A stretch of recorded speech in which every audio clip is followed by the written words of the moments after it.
Cristina Manglano es aquí presente. Cristina Manglano es licenciada en Relaciones Internacionales por la Universidad Internacional de Valencia, máster en Comercio Internacional por la Universidad de Barcelona y máster en Marketing por la Universidad de Valencia. Hoy se encuentra entre nosotros para hablarnos del devenir de la historia en las relaciones entre España y Marruecos en la era Trump. Para facilitar el tema, ha dividido la conferencia en tres partes. En la primera hablará de la historia de Marruecos desde su independencia en el año 1956. En la segunda, sobre la situación actual de Marruecos, la Constitución y el rey Mohamed VI.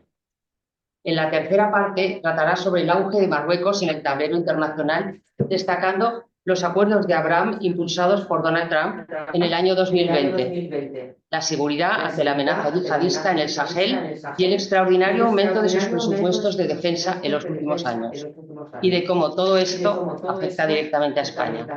Y ahora ya sin más preámbulos te paso la palabra. Bien, pues bueno, antes de todo, muchísimas gracias a todos por venir y especialmente los que habéis venido de fuera.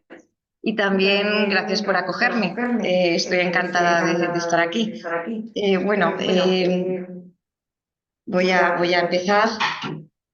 Ya, como tengo poco tiempo y el tema está sumamente amplio, voy a intentar ir rápido y concretar lo que pueda para... ¿Vale? Perdona, esto, Elena, perdón. Es que no, la flecha o es para... ¿Y por qué no? Pues no sé. Ah, ahora, ¿es donde le doy? Sí, sí. Ah, perfecto. Había quedado bloqueado. De acuerdo. Bueno, como tantos conceptos, a todos os van a sonar y sabréis mucho y lo habréis visto muchas veces. Es un poco un tema de relacionar las cosas, ¿no? Aquí tenemos el mapa del Gran Marruecos. En la mancha más roja vemos Marruecos, lo que hoy en día es Marruecos, luego el Sáhara Occidental y esta mancha amarilla. Tengo que interrumpirte porque por la... Sí. No se está viendo. Ah, Perdona. No se está viendo online. Mira, pues entonces empiezo de nuevo, ¿no? Porque... No, sí, está bien. Ahora sí. Perdón. ¿Ya? Bueno, pues como decía, muchísimas gracias a todos por venir, también por acogerme. Y empezamos, a ver, un momento. Ay. Ahora, ya está. Disculpad. Aquí vemos el mapa del Gran Marruecos. Como veis, la mancha roja es Marruecos, el Sáhara Occidental en naranja, y esto amarillo es lo que sería la idea del Gran Marruecos. ¿De dónde viene esto? Bueno, pues para empezar, empecemos primero por Marruecos. Marruecos es un país que tiene 37 millones de habitantes, tiene 446.000 kilómetros cuadrados, una costa de 1.800 kilómetros y una población muy joven, de 29 años de media, una tasa de natalidad de 2,2 hijos por mujer, con lo cual tienen, bueno, desde la década de los 80 la natalidad ha bajado bastante, pero aún así sigue siendo alta, ya que ya tiene asegurado el relevo generacional. Marruecos es un país que es lo que está ahora por su historia. Y aquí vamos a empezar, por eso he puesto esta fotografía. El Gran Marruecos surge, nos situamos ya en la historia antes de la independencia de Marruecos. Esta idea surge porque no van a reconocer las fronteras impuestas por Francia. Hay un personaje carismático, Al-Fashi, que lideró el partido Istiqlal, que quiere decir independencia en árabe, con una fuerte tendencia nacionalista. Se funda en 1943 y la Liga Árabe se funda en 1945. La Liga Árabe va a apoyar este movimiento independentista, ya que su objetivo principal era obtener la independencia de las naciones árabes, la independencia de las potencias coloniales en los países árabes. El sultán Mohamed Ben Youssef, que será el futuro rey Mohamed V, va a impulsar todo este movimiento nacionalista, incluso enfrentándose al gobierno francés, y en 1953 lo exilian a Madagascar. Este mismo año el partido Istiqlal va al Cairo, a la sede de la Liga Árabe, que estuvo liderada por Egipto, y, y va a mostrar este mapa, y como reivindicando las fronteras que les tocan a los marroquíes. Este mapa corresponde al imperio bereber almorávide, que existió entre 1040 y 1147. Y como veis, engloba los territorios de la antigua África Occidental Española, Sidi Ifni, la franja de Tafalla, el Sáhara Occidental y también las ciudades de Ceuta y Melilla, junto a sus peñones e islotes, así como prácticamente la totalidad de Mauritania y de Mali y el este de Argelia. Eh, el deseo marroquí se ve insatisfecho.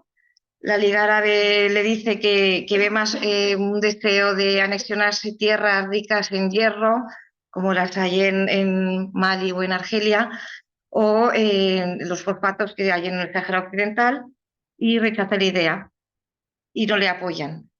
Francia tampoco, por supuesto, ¿no? Y esto pues a los marroquíes no les sienta bien, pero también les va a ir muy bien esta idea para, para que la población se motive en sus ansias de independencia. Con lo cual, la población va a apoyar muchísimo todo el movimiento itzquial, y también al rey Mohamed V, que pasará a ser rey en 1957. Justo un año antes, la ONU reconoce Marruecos como un Estado independiente, y en el 57 pasa a ser de un sultanato a un reino soberano. Rápidamente, aquí tenemos a Mohamed V.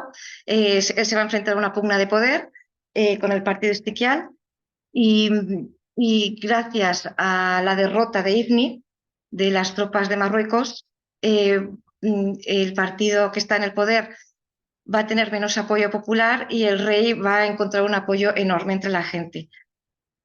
¿Por qué reivindicaba esto? Pues porque él, como sultán, tenía poder por tradición, tanto político como religioso. Su hijo, Hassan II, es el que va en 1962, trae al pueblo la primera constitución de Marruecos, con un claro carácter occidental, mirando siempre hacia Occidente y sobre todo hacia Estados Unidos, con quien va a tener unas excelentes relaciones. En 1975 la Marcha Verde es un éxito, y esto le va a upar todavía más en el poder y va a ser más querido por su pueblo. Y durante este tiempo, con mano de hierro, va a consolidar el poder del Mazken, que ahora lo veremos.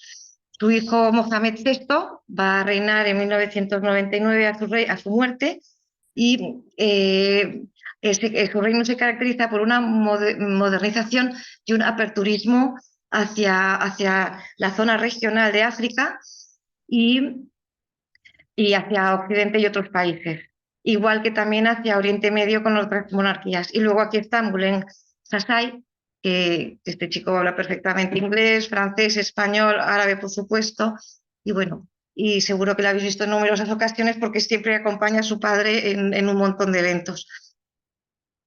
Aquí luego llegaremos a algo que también se valora mucho de Mohamed VI, es la Constitución del 2011. Esto se debe a la Primavera Árabe, un movimiento que comienza en el 2010 a finales en Túnez. Bueno, había un chico, la policía le trata mal, se inmola, se quema, y de ahí hay una revolución tremenda. Gracias a las nuevas tecnologías móviles e Internet se expande como la pólvora, y en 2011 vemos cómo afecta ya a lo que es el MENA, ¿no? O sea, lo que es el norte de África y Oriente Medio. A raíz de la Primavera Árabe van a estallar la guerra civil en Libia, en Siria y en Yemen, que como sabéis ha sido tremenda, ¿no? Horrible. Luego en Egipto va a cambiar el gobierno, que luego vendrán los hermanos musulmanes, y luego también hay, bueno, sí. Y luego en Túnez se va a instaurar un sistema democrático, y en Marruecos y en Argelia van a haber revueltas, pero que van a ser fácilmente sofocadas Esto es una revolución que a todo el mundo le pilló de imprevisto y las monarquías, por ejemplo, árabes o los sistemas políticos, bueno, los gobiernos, se encuentran que hay un talón de Aquiles, que no son tan fuertes como ellos pensaban y que algo tienen que hacer. Y entonces, en el caso de Marruecos, el rey va a... Perdón. Ay, perdón. El rey va a convocar elecciones para aprobar la Constitución del 2011, que se va a aprobar. Esta Constitución hace énfasis en los derechos humanos y también en la separación de poderes, que bueno, ya estaba, pero más énfasis, más poder al Parlamento, y también se va a tratar de descentralizar las regiones para que tengan mayor autonomía y así puedan gestionar mejor sus necesidades bueno, y es completamente occidental, ¿no? También constan ahí los poderes, bueno, aquí vemos tres partes, ¿no? Están los ministerios de soberanía, la Cámara Representante y del Senado, Cámara Alta, Cámara Baja y el Poder Judicial. El Poder Judicial, los jueces mandatarios son elegidos por el rey. Luego, bueno, es muy similar, tiene Comité Superior Comité Superior de Justicia, la Corte Suprema, tribunales de primera y segunda instancia, y luego los poderes reales, que son los ministerios de la soberanía. El rey de Marruecos es el comendador de los creyentes, Amir Mounin. También es el jefe del Estado y de las Fuerzas Armadas. Él elige al ministro de Defensa, al ministro de Interior y al ministro de Política Exterior. Son exclusivos de la corona. El Parlamento no tiene nada que ver, no pinta nada, ni tampoco el pueblo. Ellos hacen y deshacen y lo deciden eh, para el beneficio del pueblo marroquí. ¿Qué es el Mazgen? Pues el Mazgen es el poder en la sombra. Lo encumbra el monarca y está formado por miembros de la familia real, policía e inteligencia, fuerzas armadas, dirigentes políticos y oligarcas y empresarios. Ellos trabajan para que el país funcione, pero también para sostener la monarquía y el sistema político y de gobierno que tienen. Con lo cual, el monarca, como veis, tiene un poder impresionante porque él elige o deja de elegir. Luego también, según la Constitución, el sucesor del monarca será su hijo, cualquiera de ellos, siempre que sea varón, y si tiene hijos nunca lo serán sus tíos o sus primos, porque también hubo polémica cuando él estuvo enfermo, siempre va a ir a su hijo, que puede ser el primero o el quinto, de momento solo tiene uno, así que este es lo que va a hacer. La situación interna actual, las características sociales y económicas. Bueno, Marruecos es un país con una economía emergente y tiene estas características. Tiene un crecimiento con altibajos, porque también el COVID le pegó muy fuerte y demás, que viene a ser de un 3,5, algo así de media. Luego la balanza comercial es negativa, importa mucho más, perdón, sí, importa mucho más que exporta. Eh, invierte, según en qué estructuras se invierte más y invierte menos. Y ahora os voy a explicar porque esto va ligado a las desigualdades. Es un país con unas grandes desigualdades. El 65% aproximadamente de la población vive en los núcleos urbanos, que están, 60-65, que están colapsados, hay una presión urbana muy fuerte y allí sí que se goza de infraestructuras, carreteras, trenes, incluso de alta velocidad, que comunican un lado al otro el país y demás universidades y demás. Sin embargo, la zona rural, donde vive el 45% aproximadamente, está prácticamente subdesarrollada.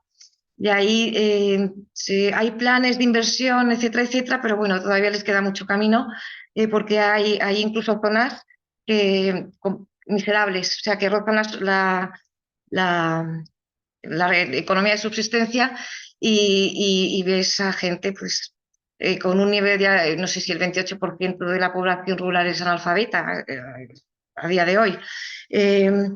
Bueno, el nivel de vida de Marruecos es muy bajo. Es un país donde la gente, la calidad de vida es muy baja. Tienen buen tiempo, tienen mar, el país es muy bonito, pero hace falta mucho empuje para que la gente tenga más dinero, haya más comercio, puedan gastar más y la gente joven pueda acceder a un trabajo, ¿no? Luego, las características sociales, bueno, pues el 99% es de religión islam suní. Bueno, ya he hablado de la población joven, la alta natalidad. Esto es muy importante, el sentimiento patriótico de los marroquíes es impresionante, se sienten súper orgullosos de Marruecos, aunque a lo mejor un día piensan que su país es una patata y qué asco esto que ha pasado. Ellos van a ser marroquíes y van a ser musulmanes y también en la práctica del Islam es altísima, son muy, muy religiosos. Esto hace que haya un nexo muy, muy fuerte entre el pueblo y la monarquía. Hablamos también religión, tradición bueno, y hay una alta brecha de género. La mujer todavía tiene mucho camino por recorrer, a pesar que se han hecho esfuerzos. En la ciudad avanzan más que en las zonas urbanas, que están ahí muy machacadas, las pobres. Y luego en lo que es instituciones, ministerios y demás, todo lo que es el tema público, ahora creo que están alrededor del 24% de mujeres, que bueno, van avanzando poco a poco. Otra característica del pueblo marroquí es el bajo nivel en interés de la política, bajísimo, y no hay libertad de prensa, prácticamente nada. Y a esto se le denomina democracia híbrida. Es una democracia que no es como la que podríamos esperar de un país occidental, aunque tengan una constitución a la guisa occidental, ¿no? Vale, a ver, ahora. Bueno, ahora vamos a pasar un poco a la segunda parte, que es Marruecos en el entorno internacional.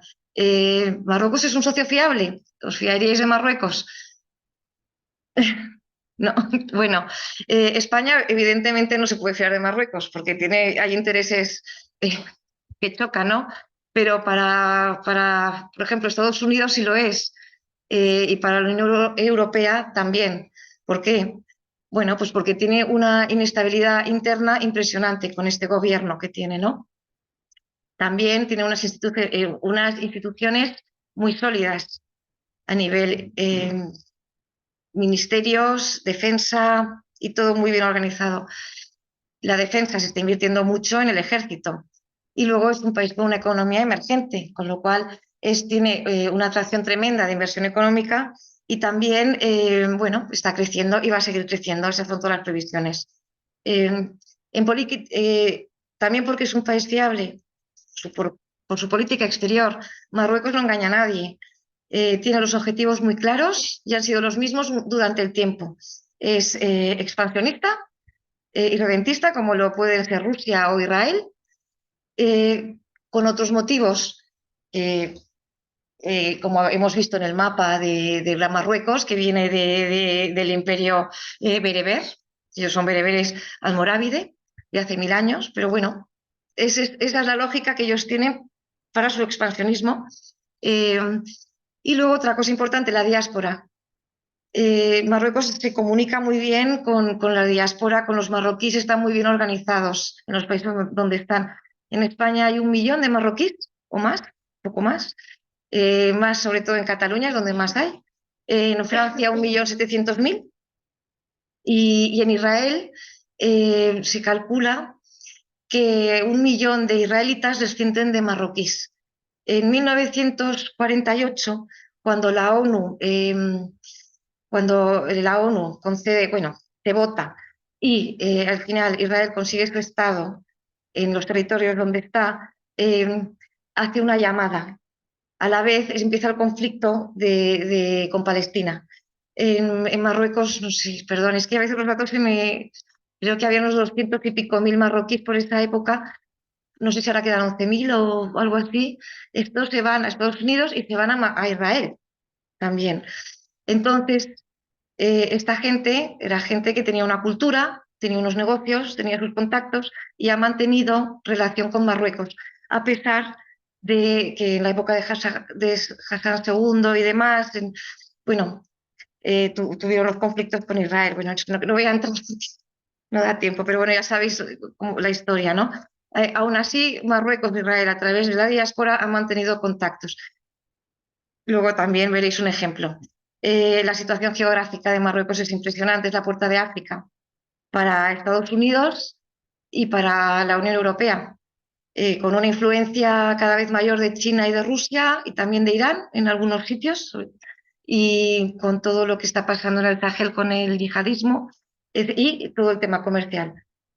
Bueno, entonces Estados Unidos, sobre todo desde el 2020, a partir de los acuerdos de Abraham, pues cuida mucho a Marruecos, digamos, ¿no? Y luego que es un país que mira hacia Occidente, es abierto y busca la modernidad. Y en la política interna, pues bueno, hay un desarrollo, hay una seguridad tremenda, infraestructuras, los servicios de inteligencia funcionan muy bien junto con los españoles y con los de otros países. Si tú ves un poco las noticias, no hay semana que no haya habido una detención de yihadistas, ya sea en Rabat, en Fez o en Tánger, donde sea.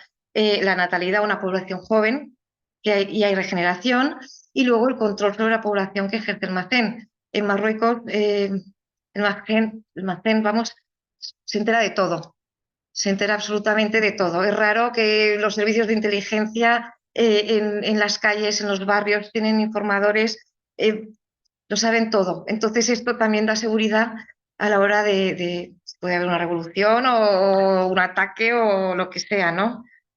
Como a la gente extranjera.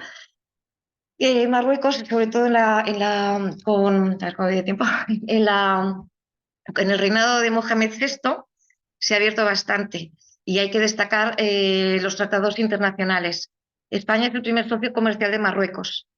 Eh, Luego tiene el acuerdo euromediterráneo de asociación con la Unión Europea. La Unión Europea en su conjunto también es el primer socio comercial, pero España como país supera a todos los demás con diferencia. Luego es comercial en conjunto en libre comercio de agricultura, pesca, industria, servicios y derechos de establecimiento, y además es progresivo. Se firmó creo que en 2000, ¿verdad? O en 2001, es que no lo... Bueno. Y bueno, va avanzando y cada vez también han tenido problemas, como con la pesca, que el Tribunal Superior de Justicia, el Tribunal de Justicia de la Unión Europea prohibió a la Unión Europea comprar pescado que se pescase en la costa del Sahel. Y bueno, ¿sabéis lo que hizo Marruecos? Se lo vendió a Rusia, de ese pescado. Esto salió en la prensa. O sea, Marruecos es muy libre de hacer lo que quiera y, en fin, bueno, yo no sé luego cómo habrán hecho las etiquetas, porque la Unión Europea es deficitaria en pescado, ¿no? No lo sé. Luego está los acuerdos con Estados Unidos. Esto es muy interesante porque el sultanato de Marruecos en 1776, sí, ¿no? Cuando es la independencia de las 13 colonias, es la primera nación que va a reconocer su independencia y va a establecer un tratado de amistad que va a ser el más antiguo que tienen los Estados Unidos, de lo cual se sienten muy orgullosos. Eh, Luego, en el 2006, se va a establecer un acuerdo de libre comercio donde va a entrar todo menos los textiles y los productos agrícolas. Y luego, finalmente, los acuerdos de Abraham, que son muy importantes, que luego os los voy a explicar, ¿no?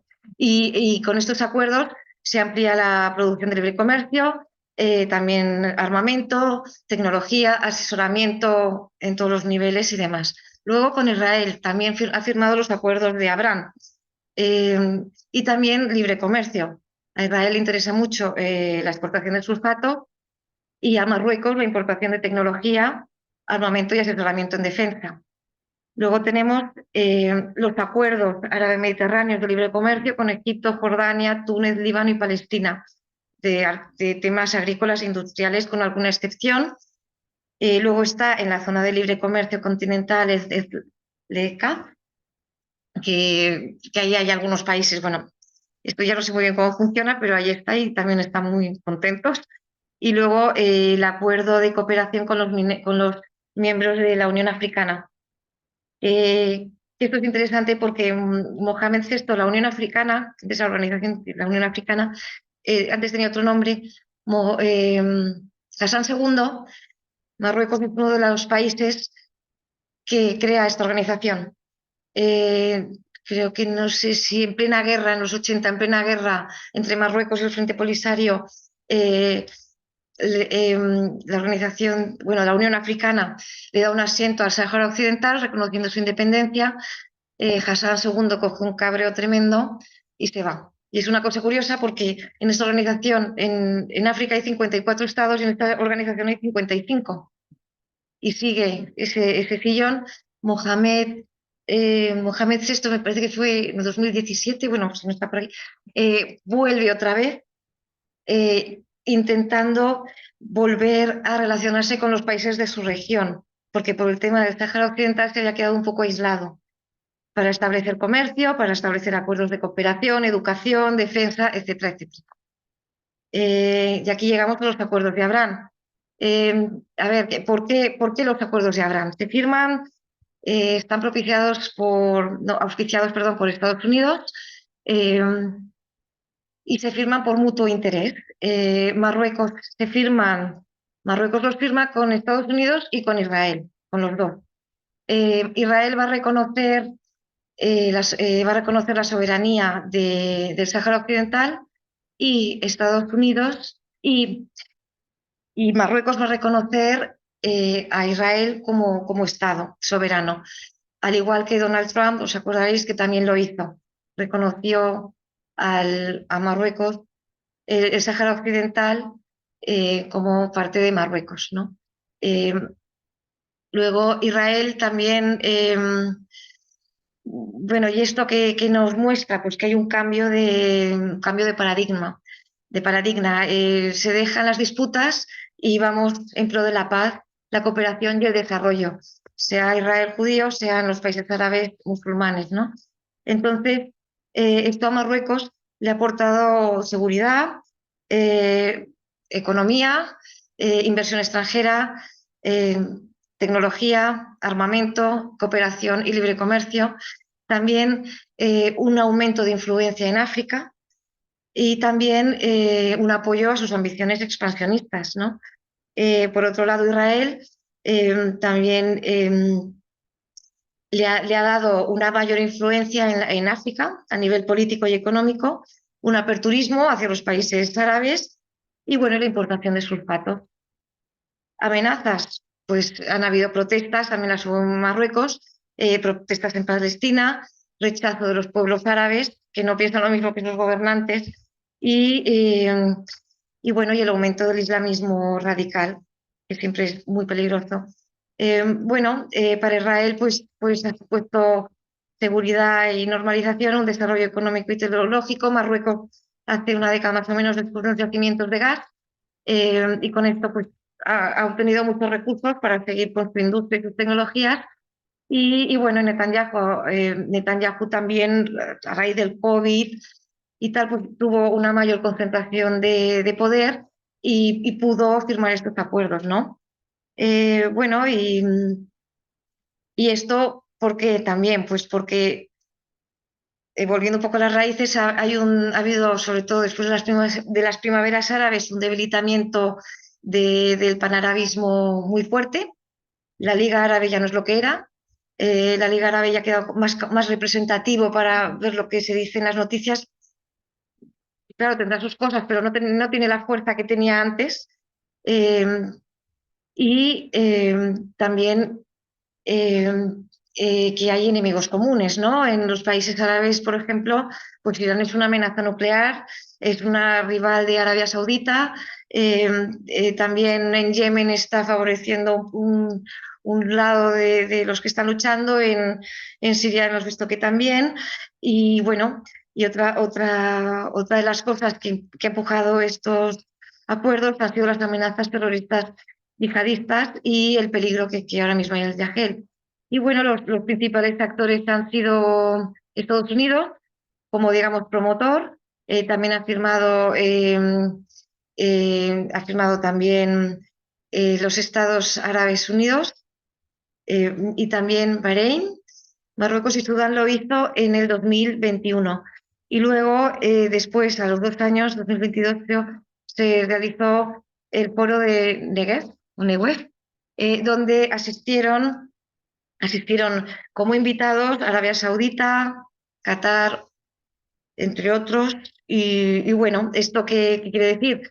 que por su postura anti-Israel, estos países no van a poder firmar los acuerdos de Abraham, pero sí han establecido acuerdos bilaterales, pues, de desarrollo, de compra de armamento o de tecnología, etcétera, etcétera. Oman tiene una postura más discreta.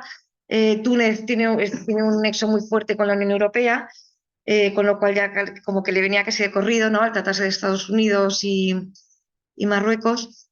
Y bueno, entonces, a ver, ¿qué está pasando ahora? Esto sigue vigente después de la guerra de Gaza.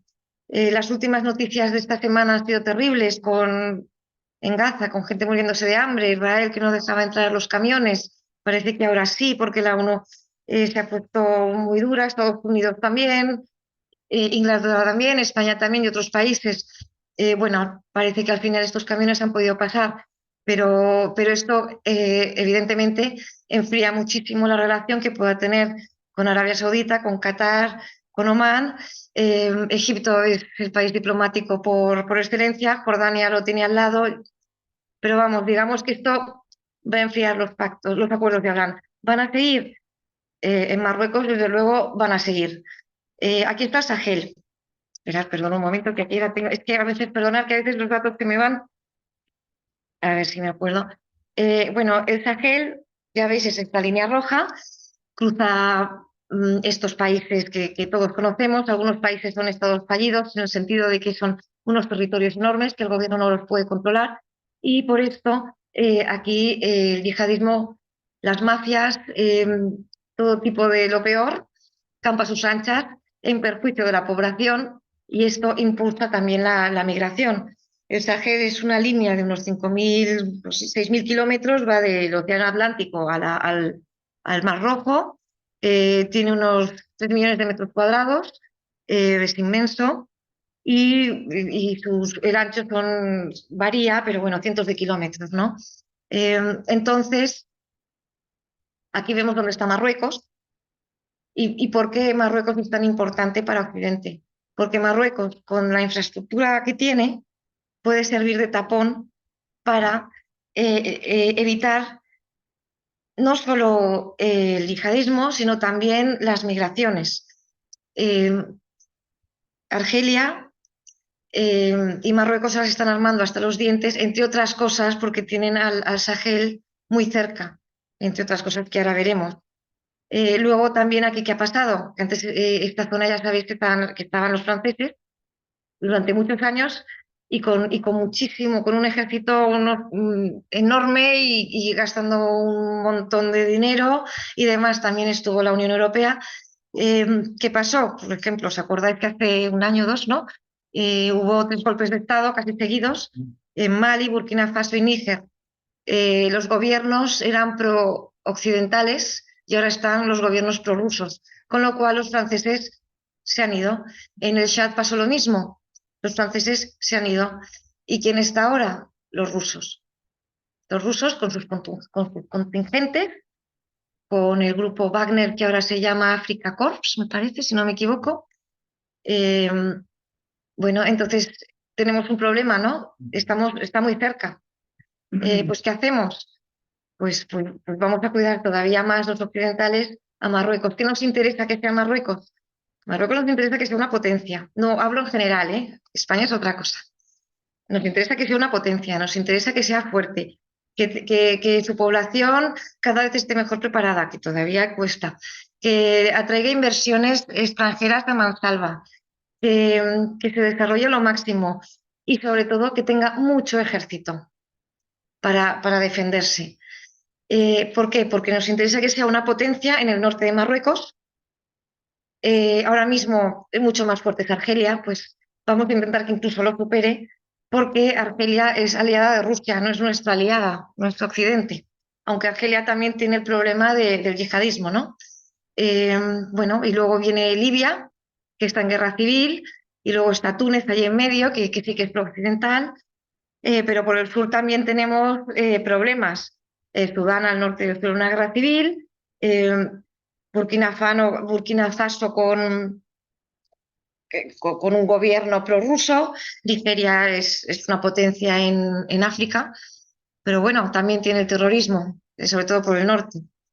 Sí, vale, entonces esto, perdón. Bueno, luego lo que hablaba antes de la influencia rusa y china, aquí veis en el mapa, a la derecha, bueno,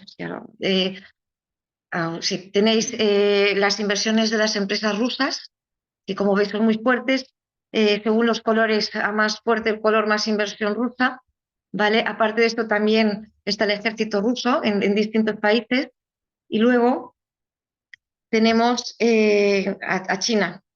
China ha invertido muchísimo dinero en puertos, en infraestructuras, en comprar tierras, etcétera, etcétera. En rojo veis los países donde más ha invertido, que tenéis aquí pues Argelia, Egipto, Angola, ¿ves? Bueno, en fin. Y, y luego veis en la costa, sobre todo en la costa atlántica, infraestructuras portuarias, ¿vale? Y luego tiene en, justo en Eritrea, parece, o es Djibouti, ¿no? Me parece, tiene la única reserva militar, China está allí, justo en el Mar Rojo por la entrada de Adén. Entonces, este panorama lo ve Europa y lo ve Estados Unidos y dice, pues aquí nuestros aliados tienen que dejarnos entrar de alguna manera y por eso también Marruecos es una puerta de Occidente hacia África, ¿no? O sea, la situación de Marruecos es súper estratégica. Luego vamos a los gastos de la defensa. El mundo está muy convulso con la guerra de Ucrania, la guerra de Gaza, las guerras civiles en Libia, etcétera, etcétera. Voy a ir muy rápido. Estos datos, igual que otros que he cogido, los he mirado en distintas fuentes. Algunos eran aproximados y otros, no sé, millón arriba, millón abajo. Pero bueno, lo que viene a decir es que en Marruecos, en el 2020, ya habéis visto que el crecimiento de Marruecos se ha sostenido entre un 3,5, un 3,2 del PIB. Está creciendo continuamente, lo mismo pasa en Argelia. En Argelia esta barbaridad del 58% se debe a que con la crisis del COVID dejó de vender petróleo, dejó de vender gas y, claro, tuvo un bajón en sus ingresos brutal, pero claro, esto se remontó enseguida, porque Argelia, que es una de los hándicaps que tiene, es un país que tiene su economía muy poco diversificada. Depende del gas y depende del petróleo. Teniendo una población joven y bien preparada, pero le falla un poco esto, ¿no? Entonces es muy vulnerable a cualquier fluctuación del mercado de materiales fósiles, ¿no? Entonces aquí vemos Marruecos, un país pobre, tiene 3.000, la renta per cápita es de 3.600 euros, Argelia un poco más, 4.700, casi 4.800, y bueno, hago la comparativa con España, que es un país occidental muchísimo más desarrollado, con un PIB en el 2004 de 1,6 billones y que la renta per cápita en el 2004 fue de 35.000, casi 600 euros, ¿no? Y aquí viene el gasto en defensa. Marruecos en el 2020 se gastó el 1,8% de su PIB y en el 2024 se está gastando lo mismo que España en el 2020. Perdón, estos datos son del 2023, mil perdones porque esto no lo he corregido, son del 2023. Se ha gastado un 9,6% de su PIB. Y Argelia, pues también, según estos datos, se ha gastado un 8, lo que pasa es que os pido perdón porque yo creo que estos datos que a lo mejor no son del todo correctos, pero bueno, lo que quiero es que veáis cómo estos países están aumentando su presupuesto en armamento de una forma salvaje, teniendo muchos menos recursos que un país europeo como España, que este año, en el 2024, se gastó 1,43, ¿no? ¿Y esto a qué se debe? Bueno, pues se debe pues, a lo que hemos hablado, el terrorismo en el Sahel, Libia en guerra civil, rivalidad histórica entre Argelia y Marruecos y bueno, que no solo, ya sabéis que no solo esta zona, también Europa se está rearmando, ¿no?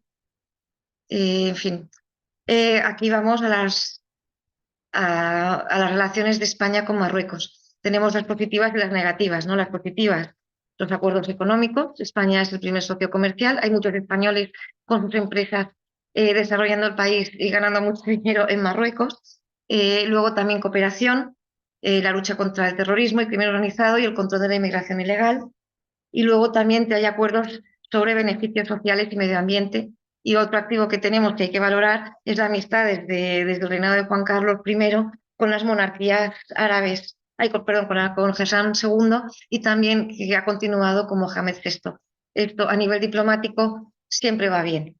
Se puede suavizar, se puede intermediar, no se puede enterar, eso son muy importantes. Y luego, ¿por qué Marruecos es nuestro enemigo? Pues porque tenemos intereses contrapuestos, hay conflictos enfrentados, empezando por el Sáhara Occidental, todos los problemas que hemos tenido con Argelia, que ahora lo veremos, Ceuta y Melilla, que no reconoce la soberanía española, la inmigración como arma de presión, que hemos visto que cada 2 por 3, y las disputas de las aguas territoriales. Bueno, aquí está el muro, Aldidal, lo veis en la franja roja, veis entre el amarillo y el verde, en medio hay una línea roja. Este es el muro que separa el territorio ocupado por Marruecos en el Sáhara Occidental del territorio no ocupado. En el territorio ocupado, obviamente, está la pesca, el mar y los yacimientos de sulfatos. Y en la foto que veis en la arena, esto es una foto aérea del muro, que veis que no es un muro, son varios muros, uno detrás de otro. ¿Vale? Curiosamente, este muro lo ayudaron a construirlo israelitas. Estamos hablando de los 80. Este se construyó entre el 80 y el 87, en plena guerra entre el Sáhara, bueno, entre el Frente Polisario y Marruecos, ¿no? Este muro necesita 150.000 hombres, mide 2.700 kilómetros de largo y utiliza las últimas tecnologías en defensa, drones, minas antipersonas están prohibidas, pero parece que todavía hay. Y bueno, y es un coste altísimo, hasta incluso ha habido años que ha supuesto el 4% del PIB, nada menos. ¿Vale? Entonces, para que veáis la importancia que tiene para Marruecos y la poca broma con todo lo que tenga relación con el frente polisario, ¿no? Bueno, luego aquí tenemos, bueno, ya como recordaréis, con Gavi, ¿no? Se llamaba el secretario general del Frente Polisario que se hospitalizó durante el COVID. A consecuencia de eso dimitió Ayala, bueno, la ministra de Exteriores, y bueno, la que se organizó. Pues bueno, luego aquí, perdonad, voy muy rápido por el tiempo. Aquí tenemos a Ceuta y Melilla. A ver, un momento, por favor, que aquí también hay más datos. Bueno, y si no. Si me equivoco en algún dato, lo siento, porque es que, bueno, me lanzo. Ceuta y Melilla. Bueno, Ceuta y Melilla y sus islotes y sus peñones, que son de soberanía española. Ceuta es española desde creo que 1640.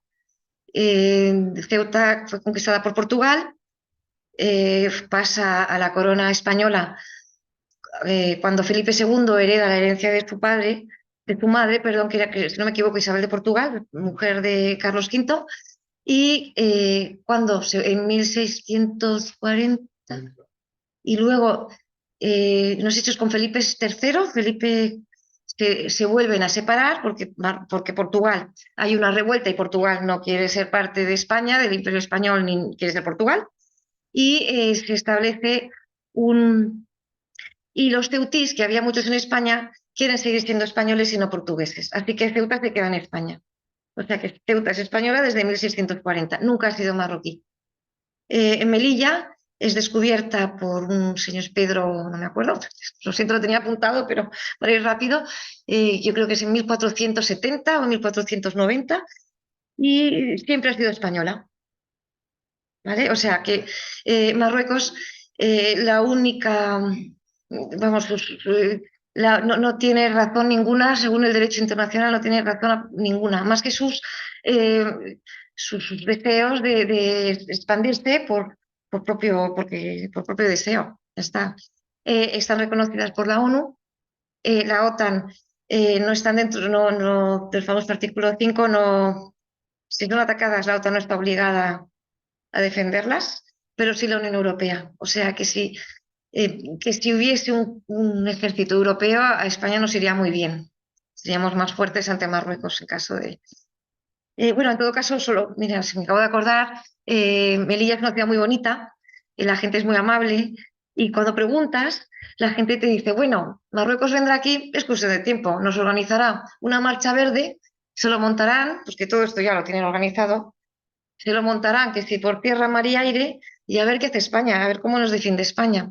Entonces, la gente que vive en Ceuta y Melilla son 150.000 españoles y unos 25.000 extranjeros, que casi todos son musulmanes, y la gente que vive en estas ciudades, bueno, pues sí, el gobierno hace esfuerzos, pero de alguna manera se sienten un poco olvidados, ¿no? Y es curioso porque en estas ciudades yo no he visto más banderas españolas juntas. Lo que hay que hacer, ¿no? Para valorar las cosas están. Y bueno, no sé si las conocéis o no, pero son una preciosidad, sobre todo Melilla, a mí me encanta. Luego, la inmigración ilegal como arma de presión. Aquí yo tengo que buscar los datos y si no me vais a perdonar porque no me hubiera gustado explicarlo un poco mejor. Vamos a ver, si no me equivoco, el presidente Sánchez, creo que es en marzo del 2001, eh, es cuando va a Rabat y dice que el gobierno español, de forma unilateral, acepta el plan de soberanía que tiene Marruecos sobre el Sáhara Occidental. Esto en España fue un shock y en Marruecos fue una gran alegría. El pueblo quería más al rey todavía, ¿no? Eh, ¿qué, qué, qué- qué pasaba antes? Bueno, ¿y qué pasa incluso ahora? Ay, es que lo siento que no... Ah, aquí está, perdón, perdón. Vale, los asaltos a las vallas son muy habituales, ¿no? En el 2021, pues miles de personas asaltaron las dos ciudades metiéndose, atravesando las playas, ¿os acordáis? Que fue una crisis gordísima. Eh, y esto, si no recuerdo mal, creo que fue cuando acogieron al secretario general en España. Luego, represalias. Luego, poca broma, ¿no? Luego, en el 2022 las vallas fueron asaltadas, no, las vallas sufrieron unos 1.000 asaltos aproximadamente, hablo tanto de Melilla como de Ceuta. Y en el 2023, eh, más de 1.000 inmigrantes han llegado a través de las playas de Ceuta, por ejemplo, ¿no? ¿Qué pasa, qué pasa con el presidente Sánchez y el rey? Nadie sabe muy bien por qué. Yo me acuerdo que vi una entrevista que le hicieron a Margallo, que fue presidente de Exteriores, y él decía que siempre había habido una política de contentar tanto a Argelia como a Marruecos, siempre había habido como una balanza con distintas herramientas que tenía España, no me acuerdo de los detalles, pero que a él le había sorprendido mucho el paso adelante que había dado Sánchez y que lo que más le sorprendía es que no veía ningún beneficio. Porque también podía haber dicho, muy bien, pues acepta la soberanía de Ceuta y Melilla y tendré a mis 150.000 españoles mucho más tranquilos. O el conflicto de las aguas territoriales, cede, cede y déjame tranquilo. Y, pero no, no, no. Entonces, se supone que es en el tema migratorio y que hay más cooperación en temas de migración. Pero ¿qué pasa? ¿Por qué siguen habiendo asaltos a las vallas? Bueno, pues porque vienen del Sahel, porque vienen de mafias organizadas, estas mafias trafican con gente, a su vez están en conexión con tráfico de armas, con tráfico de drogas, eh, y bueno, y aquello es tremendo, ¿no? Es una nube negra, es una nube oscura, ¿no? Y esta pobre gente, pues muchas veces hay un monte al lado de Ceuta, creo que es el Gurú, me parece el monte Gurú, el Garú. Este. Pues en este monte se refugian muchos, se esconden allí muchos inmigrantes, muchos vienen del Sahel, del África Negra, y están esperando a que estas mafias les organicen para dar el salto a la valla, ¿no? O para embarcarse. Y bueno, y como veis, pues es una tragedia, una auténtica tragedia. Luego, la tercera disputa considerable es el monte Tropic, que es un volcán submarino que está a 4.200 metros de profundidad y que es el yacimiento, se supone que es el yacimiento más grande que se ha encontrado de telurio. También hay cobalto y hay níquel, plomo y otras tierras raras. En un metro cuadrado, en estas profundidades, pueden haber unas 290 toneladas de telurio. Para que nos hagamos una idea, un coche eléctrico necesita 1 kilo de tierras raras para su construcción.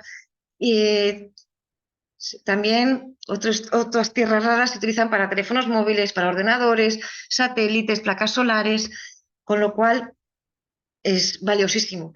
¿Qué pasa? Que ahora mismo se están desarrollando nuevas tecnologías robóticas para su explotación. ¿Pero dónde está situado? Pues está situado enfrente de las costas del Sáhara Occidental. Entonces Marruecos, unilateralmente, de motus propio, ha decidido que esas tierras tienen derecho a su soberanía y ya ha dicho que son mías. Entonces, España ya desde el 2014 en la ONU ha solicitado la soberanía de estas tierras, de esta zona económica. ¿Qué pasa? Normalmente la zona económica son a partir de las 12 millas hasta las 200 millas de mar. ¿Qué pasa? Que esto supondría 300, esto está a 300 kilómetros, creo que es de la de Hierro, me parece, y con lo cual tiene que pedir este permiso para que sean suyas estas, estas tierras submarinas. Tampoco es fácil porque son islas, no es un país. Si fuera España es una masa de tierra más grande. Entonces, bueno, a ver qué pasa. Pero bueno, otra cosa que podría haber dicho el presidente es, pues, retira algo que no te puede avalar el derecho internacional porque por motus propio tú has decidido esto, eh, retírate y yo a ver si conmigo tengo suerte y sí que lo consigo, ¿no? Bueno, pues es otra disputa. Y bueno, y entonces nada, ahora voy a hacer una conclusión, que me estoy alargando un poco, espero no, bueno, o sea, la conclusión más o menos, pues nada, que la década, bueno, pues lo que resumiendo, estamos ante un nuevo paradigma, ante una nueva era, no solo por las nuevas tecnologías, también porque el mundo está cambiando.